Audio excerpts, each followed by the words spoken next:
Step back. All right, we are coming to you from Patriots Camp. I am your host, John Sirenides. As always, I'm joined by my partner, Kevin Stone, and this is, what are we calling this, like a halfway through training camp review, preview kind of thing? Yeah, we're a week away from the first game, so about that.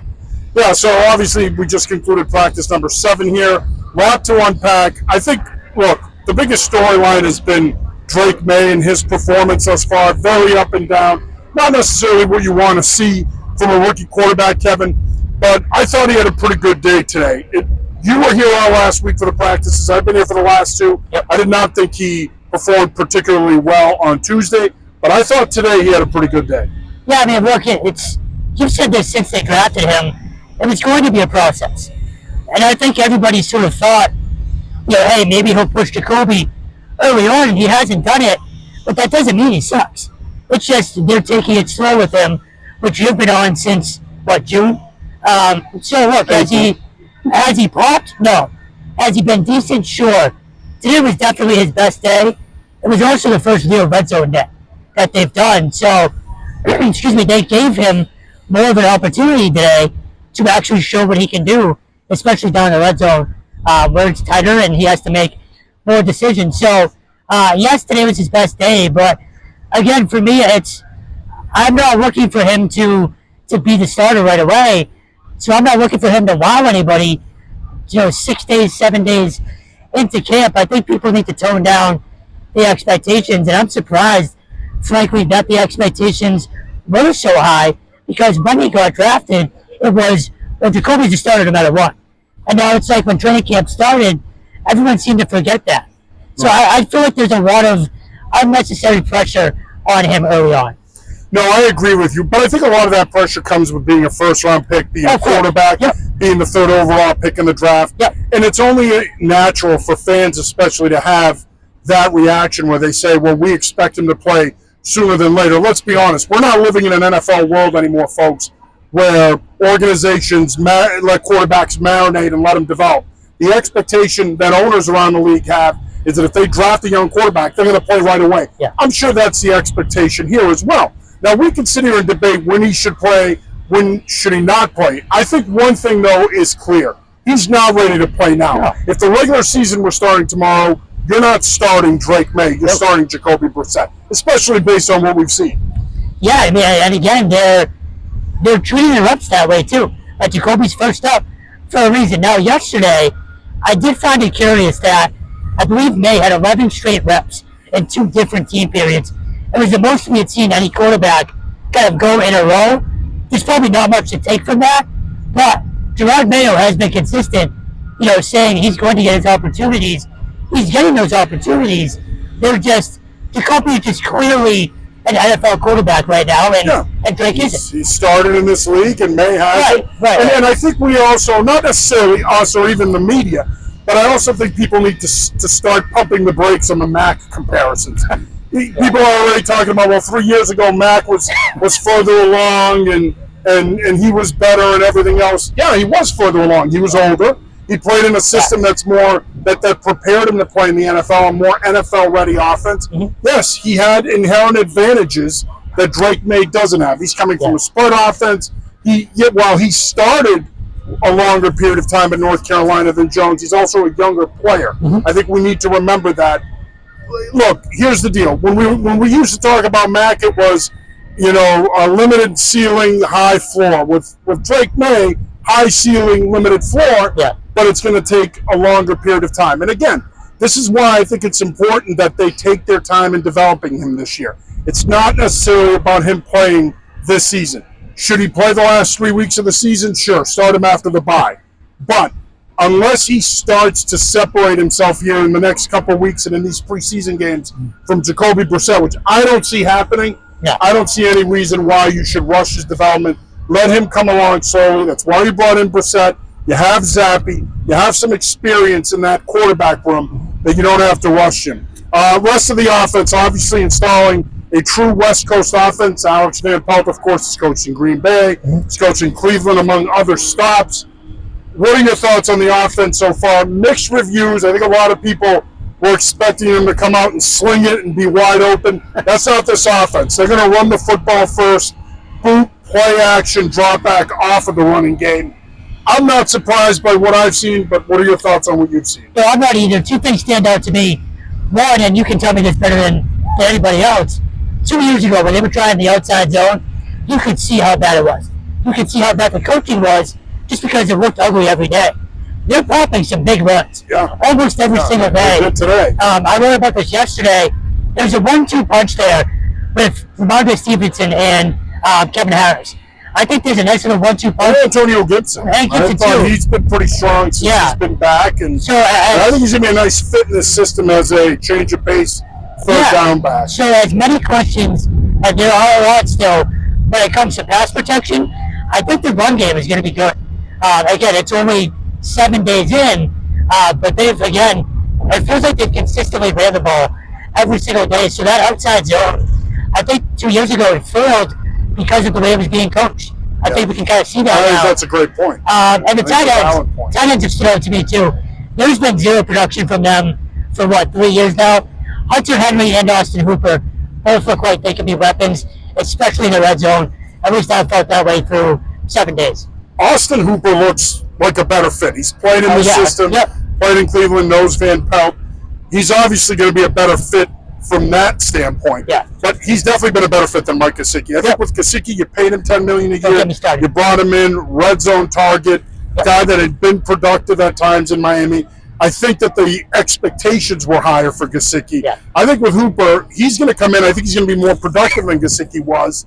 I don't think he's going to catch 12 touchdown passes like you predicted with Gesicki. Yep. But what I do think he'll do is he'll be a nice complementary piece in 12 personnel, 13 personnel, where he can create matchups for you underneath and in the red zone. I feel like in the red zone he's going to be. Yeah, and he's a veteran. He's been around. He's a better run blocker than I think he gets credit for. So I think he was a smart signing. I think you need guys like that. He's played with Brissett before. Yep. You need guys that know the offense that can teach it to their teammates. I think Brissett and him can do that. That helps the coaching staff. So, he has popped. He's been pretty good. You mentioned the running game. The offensive line has been shaky. They've been up and down. Yeah. They've had some injury issues. They did get David Andrews back today. Although he didn't participate, which was interesting. Right. He was out there, which is good, but he didn't do much. No team drills. So there is some movement though on the offensive line. Mike Onwenu, who I think a lot of us thought was going to be playing right tackle, he's been playing right guard. Chuck Okorafor, who they brought in as a free agent from Pittsburgh, he's been playing right tackle. I think the story up front is Caden Wallace, the rookie from Penn State, getting a lot of those left tackle reps. And hey, listen, when they drafted him, we were on that we felt he could play left tackle. So far, he's proving that. Vidarian Lowe has gotten some reps over there as well as Calvin Anderson. Has the offensive line been as bad as people think it's been? So like I said earlier, pass protection still worries me. But I'm telling you, that run game, it seems like it's going to be much, much better. And again, I go back to coaching there because we saw them try to implement this exact same scheme 2 years ago, and it was a disaster. And again, I feel like all 7 days, they've had good periods of running.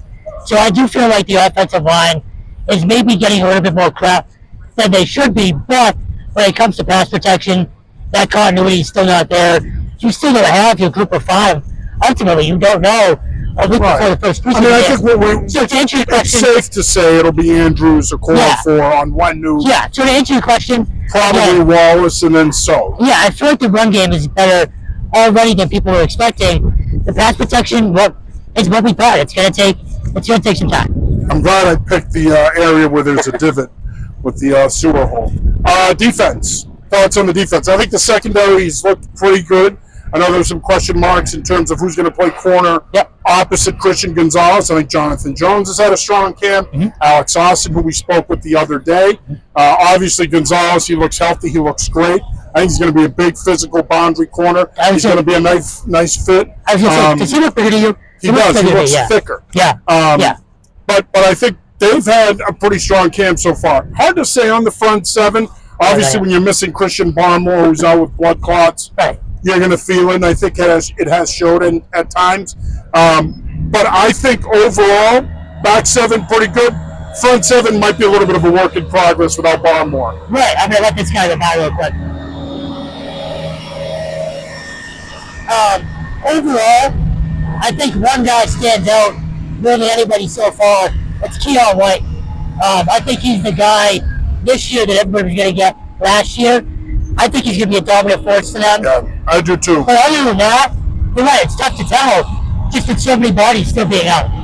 Yeah, no, I agree. And again, with Barmore out, it's certainly going to be something to watch in terms of when he can come back. But there's no doubt that there's a gaping hole there along that front seven. Yeah. It's not something with blood clots you can rush. I mean, the reality is he could be out for the rest of the year. Yep. So we'll have to wait and see. But there's no doubt about it that they're missing him, especially on early downs. The running game's gotten some traction here the last couple of practices, and it's abundantly obvious that they're missing Christian Barmore. Yeah. Real quick, Devin Godshaw gets his money yesterday. He gets a little bit more in his bag. Matthew Judon practiced today. Still no update on his situation with his bag. Just some thoughts on that. Obviously, Monday was a circus. We've lived that. We've talked about it. We don't need to rehash it. But does Judon get his bag? No, I still think he gets traded. And, I've been saying this for about a month now. Look, he's on the wrong side of 30, coming off an injury. And the last 2 or 3 years, he's faded in November and December. So if it's up to me, I'd trade him. I've said this for weeks now. If you're Mayo, and Tyler Sullivan said this with us the other night too, you need to set a precedent that you can't have this kind of stuff going on. So do they need him, especially without Barmore? Yes, probably. But absolutely. I think I ultimately think he gets traded because Mayo can't be having this kind of thing go on. Yeah. It's hard to tell whether or not he's going to get traded. I mean, he might. But I still think at the end of the day, if they can figure out a way to salvage this with him and keep him around, they will. I think what it comes down to ultimately is, what do you pay him? His age is a factor in all this. The reason why you've paid all those other guys is because they're younger. You almost got taken out right there. The reason you paid those guys is because they're younger. And I think at the end of the day, we're talking about a guy who's 32 years old. It's a little different here. Yeah. You might give him more money, but you're not going to give him years. At the most, you give him a couple of years and more money. But I think the other thing, and you mentioned this, and I think it's so true, is what kind of a precedent are you sending here? Now, we don't know the specifics of Monday. We don't know if he was actually told to leave. We don't know if he left on his own. We don't know any of that. But I do think what's important to mention here, and you've talked about this, is what message are you sending to the younger players? If this guy pouts, he sits out of practice, he sits on bags, he leaves practice, regardless of how he left practice, and then comes back. Wait, what message are you sending to the young guys? That you could pout, act like that, and we're going to pay you? I think that the Patriots are in a tough spot here. I think ultimately this does get resolved one way or another. I'm not sure they trade him.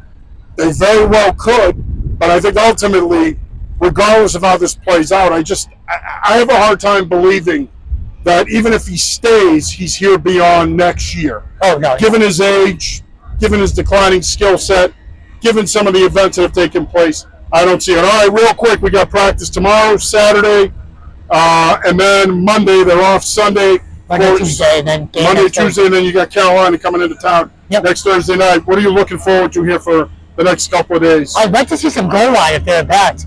We haven't seen What is it with you people in the red zone? Oh, well, I mean, look, we're 7 days in now. You're all used to the way Belichick did things. Might be it. I would like to see some goal line. Today, I thought the red zone stuff was really good. The offense is better than I thought, honestly, down in the red zone. Overall, just more progress, and again, hopefully the shootout thing gets taken care of. Other than that, just stay healthy, man. Yeah. Nothing else. I think that's the biggest thing. You want to see improvement from May. You want to see improvement from the offense, and you want this team to be healthy going into that preseason game next Thursday night, coming out of it healthy and moving forward. Look, I think that expectations are what they are with this football team. But halfway through camp, through 7 practices, I think it's safe to say it's not bad.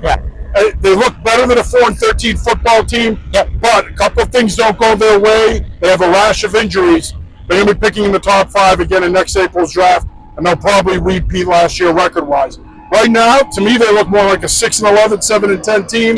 They have a tough schedule, obviously, but if they can stay healthy, Brissett keeps them in games and they're competitive, May develops, I think it's a good year. They don't necessarily have to punt on it, but it's not what we're used to around here, which, of course, is championships. All right, that'll do it for this Patriots training camp recap. Sorry for the background noise. Unfortunately, there's only so many places we can film. For Kevin Stone, I'm John Saradinas. We'll be back with you next week to recap the next 3 practices and look ahead to the Carolina preseason game. Until then, peace. We'll see you Monday night. See ya.